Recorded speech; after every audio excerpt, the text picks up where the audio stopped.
Takes us from second to third down. When defenses get to the quarterback that quickly, a lot of times it's called a jailbreak. It wasn't quite that fast, but fast enough that he had no time to look downfield and set himself to throw the ball. And as he tried to do that, he was hit, and it forced an incompletion. And Luck will be intercepted for a third time. Picked off by the safety, Calvin Pryor. And a big turnover there as his guys will get the football back. Now we take a glance at the offense as they work their way back out for their first possession of the second half. They'll run with Forte. And he'll get this up past the 25 before he's out of bounds.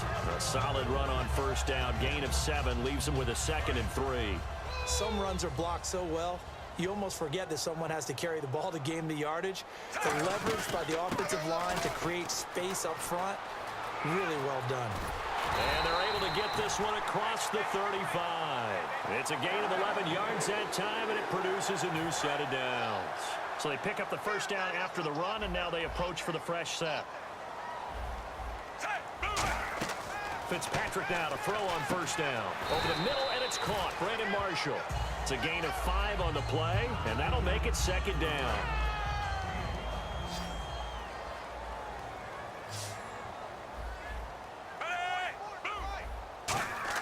Second down, Fitzpatrick. A dump off to Forte. 5 yards on the pickup, and they'll be faced with a 3rd and inches. So many times you hear today's NFL described as a space game. Get your best players into space with the football in their hands. That's why sometimes you just swing it out to your runner, get him out in the flat, and let him have a chance to make people miss an open field. He's going to leave this for his running back. It's complete. Only a pickup of 2, but that's all they needed for the first. Would it be safe to say that as precise as routes are supposed to be run in the NFL, maybe they're not quite as precise in college ball? That's accurate, yeah. And I think we saw a college route in the NFL there. Just find the soft spot, find the dead zone, and find the first down. And that's what he just did. Now a second down throw for Fitzpatrick. And that's complete to the right side. It's Marshall. And he gets it inside the 35 and just shy of the 30. Back now here on EA Sports. It's Jet football as they've got the lead here, and we get set to begin quarter number 4. Fresh set of downs here.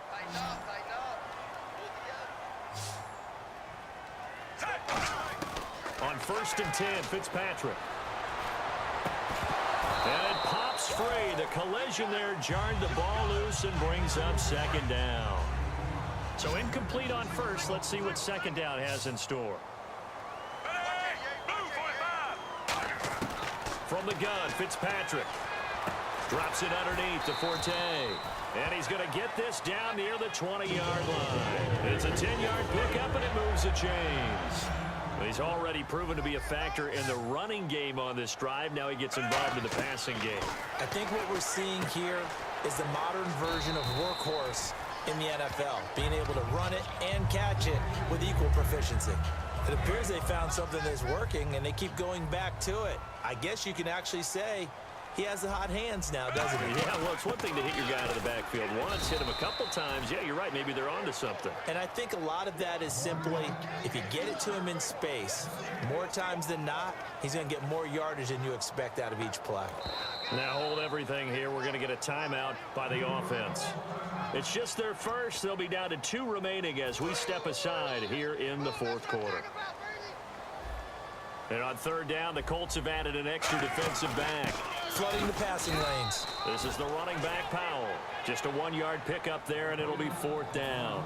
So on 4th down, out trots the kicker in a big spot here. Well, this was just simply excellent defense. On this 3rd down, they had to be alert for the possibility of a pass, but that didn't stop them at all from understanding what was going on when they decided to run the football, and they just swarmed and stuffed them for almost no gain. So they settle for just the 3 there, but clearly anything helps when you're trying to salt one away here in the 4th. Without a doubt, I think a touchdown would have been the final nail. But 3 does give him some breathing room and lets him build up a little cushion. And he'll get it up to about the 26-yard line just across the 25. And the Colts getting ready to go. And 3 interceptions in this game. And I would have to think, I wasn't a quarterback, but number 4 is kind of, oh, you're like, oh, man, I can't throw 4. No, and what's interesting is, what do the coaches decide to do now? Having thrown 3, do you alter your offensive strategy? Do you take the ball out of his hands and maybe turn to the running game? Or do you have that supreme confidence that he's going to turn things around? We'll see what they do. A good start there on this fourth quarter drive. They need more of what we just saw. Down a couple of scores. There's still time, all right? It's not like they're totally out of it, but they have to score quickly, and they're going to need some big-time plays, chunk plays, explosive plays. They need yardage on each snap. So a second down incompletion now brings up third down.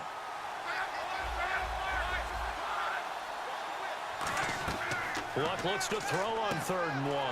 And able to find Dorsett. The pickup of 11, and it moves the chains. And in a 2-score game, obviously, every play, every third down, like we saw there, magnified. Big pickup. It was a huge pickup. What they really want, though, is to not even get to 3rd down. They've got to maximize time and conserve as much as possible. Over the middle, Dorsett. Give them 11 yards that time and a new set of downs. Looking to speed things up here, going with some tempo. Slant route's effective no matter who's running the route and catching the ball. But when you have a receiver of that stature, you have to be a little bit more precise throwing it. You don't have the same catch radius with the bigger targets. Philip Dorsett, the intended receiver. And it's second down. While we're not playing 3 yards in the cloud of dust football anymore, I kind of get why those old school coaches sometimes didn't want to throw the football. Because if it's popped up in the air, it almost turns into slow motion, and both sides trying to get to the football, and you're holding. And he's going to be wrapped up and driven down. Muhammad Wilkerson in there to get him for his 2nd sack of the night. And now it looks like they're going to be in the hurry-up. 3rd and long, it's Luck. And he's got his man Hilton. And they're able to convert on 3rd with a solid gain of 23. And fit's the exact right word. Over the middle, there's almost always traffic, so anytime you're a receiver in that area, you're not just focused on catching the football. You're wondering where the collision's going to come from, right? Because there's almost always someone there able to concentrate, catch it, and even added a little extra at the end with a short run.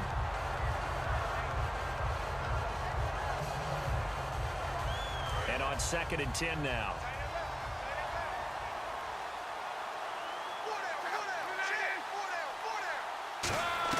On 2nd and 10, Luck. Dorsett making the catch. So he got free of 1 tackle but couldn't do a whole lot else. Give him 6 on the play, and they're going to have a 3rd down. And they're going to hurry back to the line now. Again, Luck. And Street's got it complete. And he takes it down to the 13 and picks up the 1st. From the red zone now, Luck. His pass caught at the 4. And eventually stopped just shy of the goal line right around the 2. Time for a break. We'll come back to wrap this one up after this. Long drive. The defense just cannot seem to catch a break and get off the field.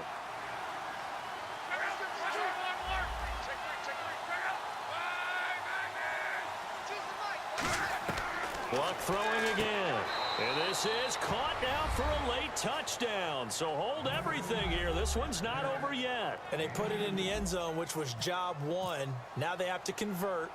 And then it's decision time, isn't it? Yeah, so this is what all teams go through. You look at the clock, you're inside 2 minutes. Look at your timeouts.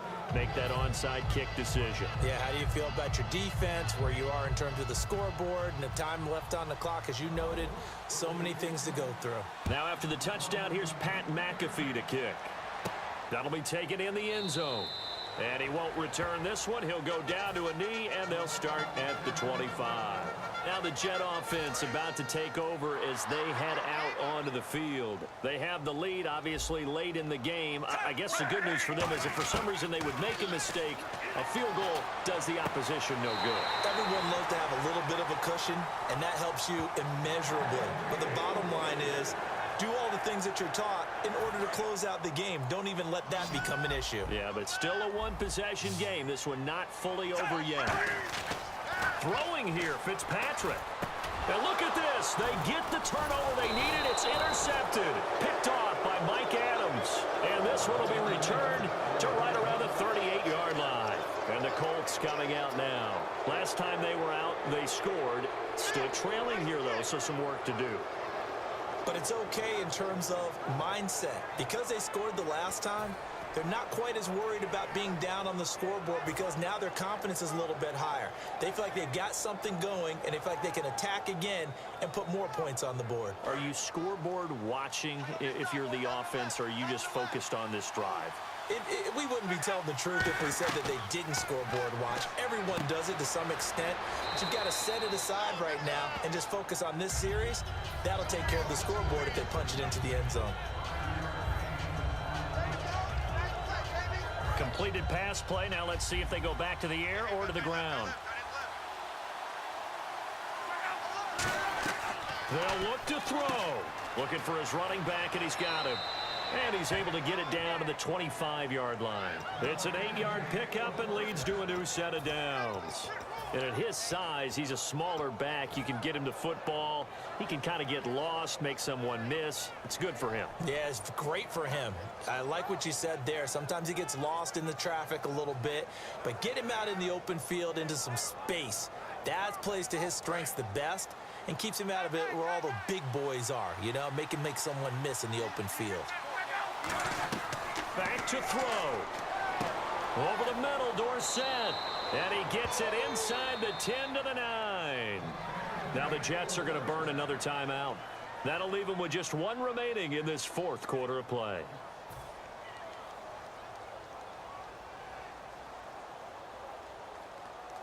And now inside the red zone, the offense will operate.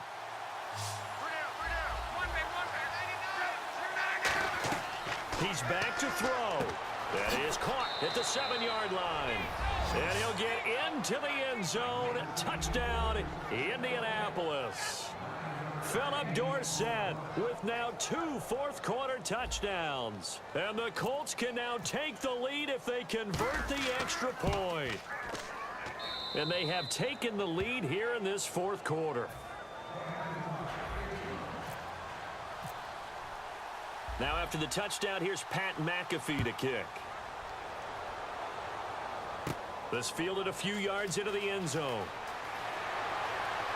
And he'll wind up about 4 yards shy of where he would have been if he had taken a knee, as they'll start at the 21-yard line. And New York set to take the field.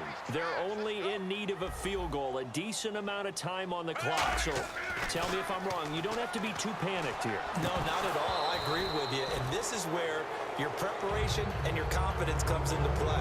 They've worked on these situations. They practice this all the time. They practice it all the time. They know what they want to get done. And in a lot of cases, the great competitors, they love this situation. They think they can go ahead and get it done. They practiced it. We'll see if practice makes perfect. Wide open. It's Marshall, complete. And he'll go out of bounds across the 35-yard line. That's what they need right now. Get the first down, get out of bounds, stop the clock. Just playing smart football, understanding the situation, making the plays necessary, and making sure that clock stops at every opportunity. And he can't get a throw off. He's taken down. What a huge play at this point in the game. Now whistles come in. We're going to get a timeout here by the offense. It'll be their third and final timeout, so as they talk things over, we'll step aside.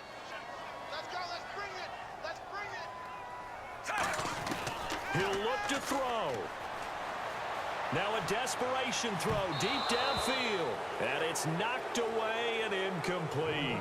And you just know when that play call came in, their eyes lit up, because anytime you get a chance to take a big shot downfield, that's a lot of fun, and they missed an opportunity.